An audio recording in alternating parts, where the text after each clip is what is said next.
Syria পয়েন্টের তালিকায় 15তম স্থানে উঠে এলো সান্তোসে ফেরার পর ম্যাচে এটাই প্রথম জোড়া গোল করলেন নেইমার। জয়ের পর ব্রাজিল জাতীয় দলে ফেরা নিয়েও কথা বলেন 33 বছর বয়সী এই ফরওয়ার্ড। আগামী সেপ্টেম্বরে 2026 বিশ্বকাপ বাছাইয়ে 2টি ম্যাচ খেলবে ব্রাজিল। আগেই 2026 বিশ্বকাপের টিকিট পাওয়া ব্রাজিল সেপ্টেম্বরে শেষবারের মতো বাছাই পর্বে মাঠে নামবে।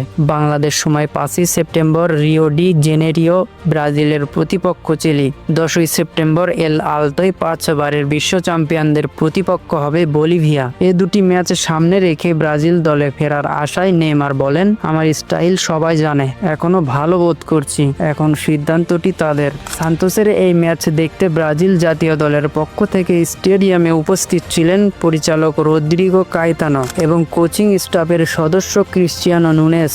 মাঠে নেইমারের পারফরম্যান্স দেখে তাদের সন্তুষ্টই হওয়ার কথা। জোড়া গোল করার পাশাপাশি